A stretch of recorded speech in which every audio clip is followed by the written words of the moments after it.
តើ Isuzu D-Max model ណាដែលជាដៃគូពិតប្រាកដសម្រាប់ជីវិតលោកអ្នកអាជីវកម្មខ្លាំងត្រូវការដៃគូដែលរឹងមាំ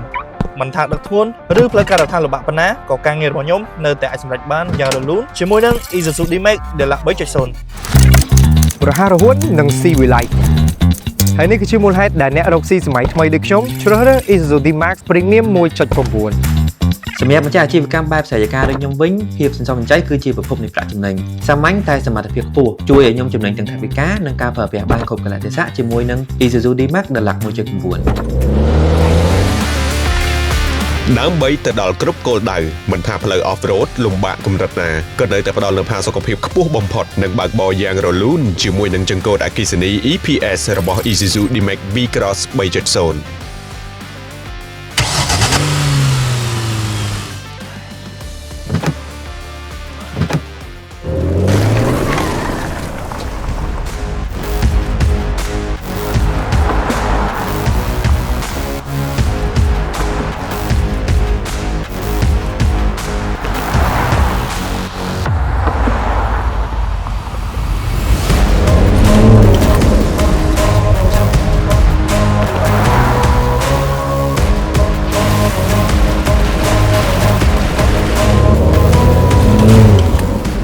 ជំរាបសួរបងប្អូនអរគ្នា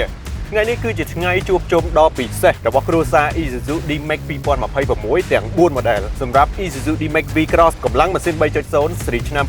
2026គឺជាជម្រើសមួយដែលបងប្អូនចង់បាននៅរថយន្ត Pick-up ដែលបណ្ឌិតកម្លាំងខ្លាំងជាពិសេសគឺការសងប្រេងគ្មានដែនកំណត់ជាមួយនឹងសមត្ថភាពនៃការបើកបរគ្រប់ស្ថានភាពផ្លូវហើយវាបានបំពាក់មកជាមួយនឹងចង្កូតជាប្រភេទ EPS មុខងារចង្កូត Electronic វាមិនត្រឹមតែស្រួលនៅក្នុងការបញ្ជាទេវាធ្វើឲ្យការបើកបរមាននូវផាសុកភាពនិងសុវត្ថិភាពខ្ពស់កម្លាំងម៉ាស៊ីន 3.0 គឺជាសមត្ថភាពម៉ាស៊ីនមួយដែលមានកម្លាំងខ្លាំងនិងជាដៃគូដ៏រឹងមាំសម្រាប់បងប្អូនដែលចូលចិត្តបើកបរលុបផ្លូវ off-road និងភាពស៊ីវិល័យនៅលើការបើកបរជាលក្ខណៈ on-road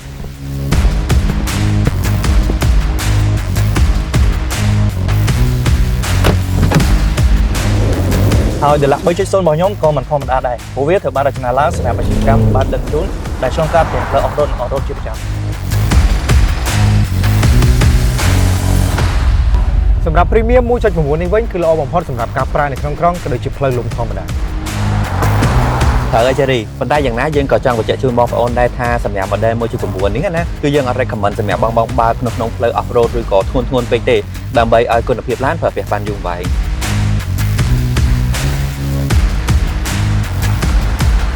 បើទោះបីជាប្រភេទ Deluxe 1.9 មែនក៏ប៉ុន្តែពីខាង Isuzu ក៏បានពាក់មកជាមួយនឹង LED headlight ណាក៏ដូចជា tail light ហើយពីហ្នឹងក៏មានមកជាមួយនឹង fog lamp ថ្មីផងដែរមួយទៀតក៏អមមកជាមួយនឹងកាមេរ៉ាផ្នែកខាងក្រោយក៏ដូចជា air vent សម្រាប់អ្នកអង្គុយនៅផ្នែកខាងក្រោយដូចគ្នារីឯបច្ចេកវិទ្យា ADAS ចំណងថ្មីដែលបានបំពាក់នៅលើរថយន្ត Isuzu D-Max V-Cross 3.0 គឺបានអាប់ដេតឲ្យកាន់តែមានភាពឆ្លាតវៃជាងមុនផងដែរមែនហើយកុំភ្លេចថា 3.0 របស់យើងនេះក៏មានប្រព័ន្ធ Sound Smart Key ដែលជួយសម្រួលនៅពេលដែលយើងបញ្ញាប់ឡើងចូលបំពេញការងារហើយកាន់តែពិសេសសម្រាប់អ្នកអត់ស៊ីដឹងជូនគឺមុខងារ Rough Terrain Mode ដែលជួយឲ្យ Deluxe 3.0 នេះអាចជំនះផ្លូវពិបាកទោះបីជាដឹកធ្ងន់ក៏ដោយហើយចំណុចដែលខ្ញុំចូលចិត្តហ្នឹងគឺម៉ាស៊ីន 1.9 មែនក៏ប៉ុន្តែភ្ជាប់មកជាមួយនឹងប្រព័ន្ធ 4x4 ហើយនេះគឺជាជម្រើសដែលឆ្លាតវៃបំផុតត្រូវសម្រាប់ម៉ាស៊ីន 1.9 នេះខ្ញុំគិតថាកម្លាំងវាខ្លាំងល្មមប្រើមិនថាយើងប្រើប្រាស់ទូទៅប្រចាំថ្ងៃឬក៏ប្រកបរបររកស៊ីអីទេសំខាន់ទៅលើរឿងពុនផ្លូវត្រឹមតែ 20,000 ទេហើយមួយទៀតហ្នឹងគឺកម្រិតស៊ីប្រេងក៏តិចផងដែរបើនិយាយពីរឿងសំចៃប្រេងសម្រាប់ម៉ាស៊ីនធំ V-Cross 3.0 នេះក៏អត់ចោលចេញពីបញ្ហាដែរជាក់ស្ដែងពាក់ព័ន្ធជាមួយនឹងបទពិសោធន៍របស់ខ្ញុំផ្ទាល់100 គីឡូម៉ែត្រគឺយើងចំណាយចន្លោះពី6ទៅ8លីត្រតែប៉ុណ្ណោះខ្ញុំគិតថាសម្រាប់ដំណើរកម្សាន្តចិត្តឆ្ងាយផ្លូវចិត្តផ្លូវឆ្ងាយអ្នកប្រើប្រាស់ក៏មិនមែនជារឿងដែលត្រូវកង្វល់ទេដែរពាក់ព័ន្ធជាមួយនឹងកម្រិតស៊ីប្រេងអន្តរជាតិ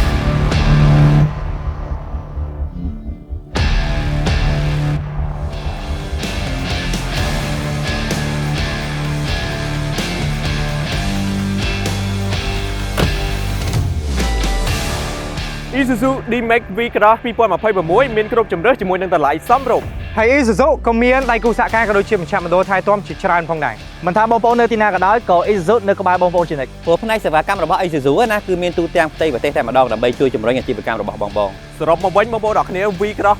2026នេះគឺមាន option ច្រើនមែនទែនស័ក្តិសមសម្រាប់បងប្អូនដែលគាត់ប្រើប្រាស់ជាលក្ខណៈគ្រួសារផងអាជីវកម្មផងហើយខ្ញុំពេញចិត្តខ្លាំងជាងគេគឺទៅលើចង្កូតភ្លើង EPS ជាមួយនឹងមុខងារ ADAS ដែលដំណើរការយ៉ាងរលូនធ្វើឲ្យរថយន្តនេះក្លាយទៅជារថយន្ត Pick-up ដែលប៉និតស័ក្តិសមបំផុតសម្រាប់យុវវ័យសម័យថ្មីឬក៏បរិបទនៃការប្រើប្រាស់ជាលក្ខណៈគ្រួសារត្រូវការនៅរថយន្ត Pick-up ដែលមានភាពប៉និតផាសុកភាពនិងសុវត្ថិភាព សម្រាប់ប្រភេទ Premium 1.9 នេះវិញគឺជាជម្រើសដែលល្អខ្លាំងមែនទែនសម្រាប់បងប្អូនដែលគាត់ប្រើនៅក្នុងក្រុងក៏ដូចជាចូល off-road ផ្លូវលំល្មមៗណាសម្រាប់ 1.9 នេះអីដែលគួរឲ្យចាប់អារម្មណ៍ហ្នឹងគឺឆ្នាំនេះយើងមានជាប់មកជាមួយនឹងមុខងារប៉ុង 24x4 ទៀតសំខាន់គឺតម្លៃរបស់វានៅធូរថ្លៃដដែលសម្រាប់ការបើកបរបើតាមខ្ញុំបើកជាក់ស្ដែងនៅក្នុងល្បឿនត្រឹមតែ60ទៅ70គីឡូម៉ែត្រក្នុង1ម៉ោងឯងយើងបើកល្បឿនថេអានេះស៊ីឥន្ធនៈតិចខ្លាំងណា100គីឡូស៊ីត្រឹម4ទៅ5លីត្រអីហ្នឹងមួយវិញទៀតតាក់ទងជាមួយនឹងការបង់ពន្ធផ្លូវប្រចាំឆ្នាំហ្នឹងមួយឆ្នាំត្រឹមតែ20,000 រៀលទេអញ្ចឹងសម្រាប់បងប្អូនដែលគាត់ចង់បានឡានប្រើលក្ខណៈគ្រួសារនៅក្នុងក្រុងហើយចូលផ្លូវលំល្មមៗអីហ្នឹងអាចមើលបានជាមួយនឹង Isuzu D-Max Premium 1.9 នេះ